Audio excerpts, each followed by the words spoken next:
ആരാധ്യനായ പിണറായി വിജയൻ സഖാവി മഹാപ്രളയത്തിൽ മുങ്ങിച്ചാകാതെ തീരദേശ ജനതയെ കൈപിടിച്ചുയർത്തിയിരുന്നു.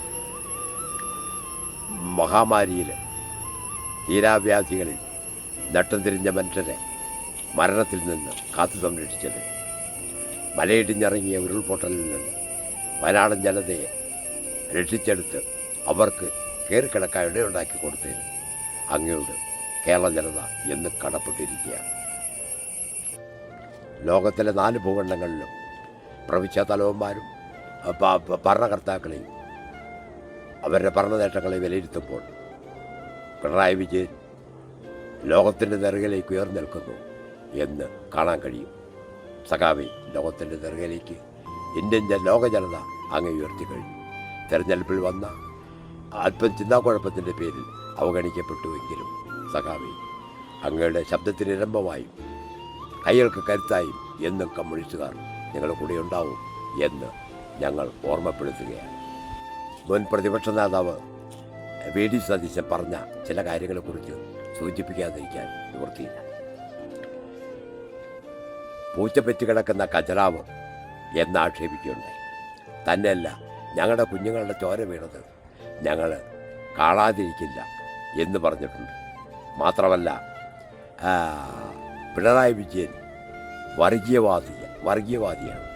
അതുപോലെ തന്നെ വർഗീയതയെ ഞങ്ങൾ വെച്ചു പുലർത്തില്ല. ഇങ്ങനെ കുറേ കാര്യങ്ങൾ സതീശൻ ഇവിടെ പറയുന്നുണ്ട്. പ്രിയപ്പെട്ട സതീശ, വർഗീയതയ്ക്ക് കാവൽ നിന്ന നിങ്ങൾ, ഭദ്രദീപം കൊളുത്തി അതിനു മുമ്പിൽ വണങ്ങിയ നിങ്ങൾ, ശാഖയ്ക്ക് കാവൽ നിന്ന മറ്റൊരു DCC പ്രസിഡന്റ് നിങ്ങൾക്കുണ്ടെന്നുള്ളത് ഞങ്ങൾ മറന്നുപോയി. പ്രിയ സതീശ, കമ്മ്യൂണിസ്റ്റുകാരുടെ ചോര വീഴാത്ത ഏതെങ്കിലും ജയിലറുകൾ കേരളത്തിലുണ്ടോ എന്ന് നിങ്ങളൊന്ന് ഓർത്തു നോക്കാം. കക്കയും ക്യാമ്പടക്കം തൂത്തുപറമ്പിൽ 5 സഖാക്കളെ വെടിവെച്ച് കൊന്നത് നിങ്ങളുടെ ഭരണകാലത്തല്ലേ?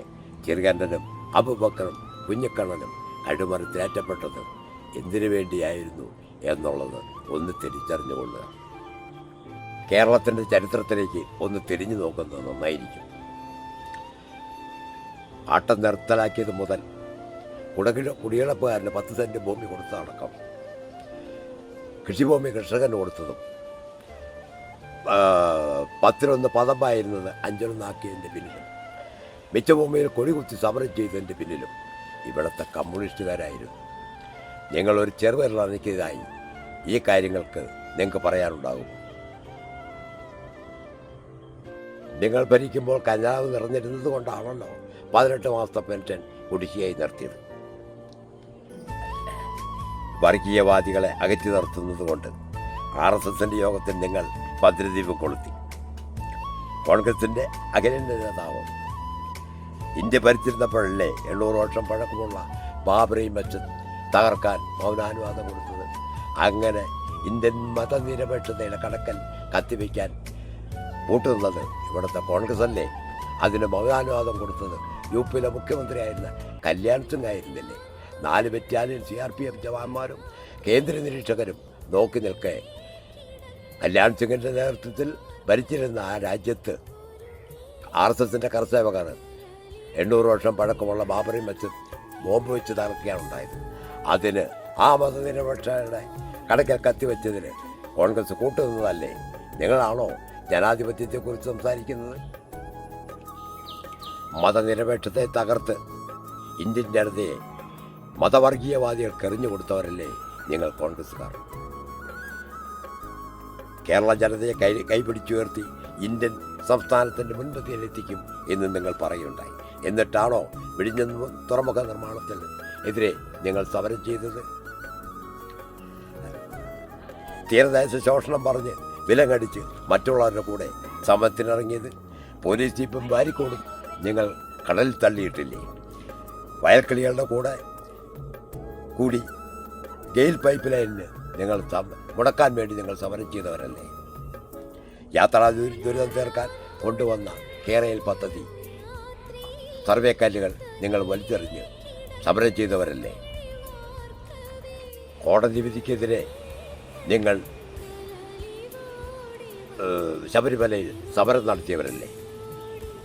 നിങ്ങൾ ഇനി എന്ത് കൈപിടിച്ചുയർത്തുമെന്നാണ് പറയുന്നത്? കോൺഗ്രസ് മേപ്പാടിയിൽ ചൂരൽമലയിൽ മരിച്ചുവിടവരുടെ പേര് പറഞ്ഞ് നിങ്ങൾ പിരിച്ച പണം എവിടെയാണ്? മീൻവണ്ടിയിലെത്തിയ കോടികൾ നിങ്ങളുടെ പേരിലെത്തിയത് ആര് കൊടുത്തയച്ച പണമാണ്? വിദേശത്ത് പോയി നിങ്ങൾ പിരിച്ച പണം എവിടെ? കേരളത്തിലെ ഖജാവ് സൂക്ഷിക്കാൻ മിടുക്കന്മാർ നിങ്ങൾ തന്നെ. ഓടുന്ന പശുവിനെ ആടുന്ന കൊമ്പിൽ കെട്ടണം എന്നൊരു പഴഞ്ചൊല്ലുണ്ട്. ബൈബിളിൽ നിങ്ങൾ കിങ് സോളമനെ കുറിച്ച് പ്രതിപാദിച്ചു കേട്ടു. ആ ബൈബിളിൽ തന്നെ യൂദാസ് 30 വെള്ളിക്കാശ് വലിച്ചെറിഞ്ഞിട്ട് കയറിൽ തൂങ്ങി മരിക്കുന്ന ഒരു രംഗം നിങ്ങൾ മറന്നു പോകരുത്. അതുപോലെ തന്നെ ബൈബിൾ മറ്റൊരു വചനമുണ്ട്, മ്ലേച്ഛമായ തലമുറയെ നിന്റെ തായ്വേര് വരെ ഞാൻ ഈ ഭൂമിയിൽ നിന്ന് പെഴുതമാറ്റം മറക്കരുത്. കള്ളച്ചോത് നിരത്തിയ ശകുനികൾ കുരുക്ഷേത്ര യുദ്ധത്തിൽ പിടഞ്ഞു വീണ കാര്യം മറക്കാതിരിക്കുക. പിന്നെ വയസ്സുകാലത്ത് ഒരിറ്റ് വെള്ളം കുടിച്ച് വീട്ടിൽ കിടന്ന് മരിക്കുന്നതല്ലേ സതീശ നല്ലത്? ഇത് ഭീഷണിയല്ല, ഒരു ഓർമ്മപ്പെടുത്തൽ.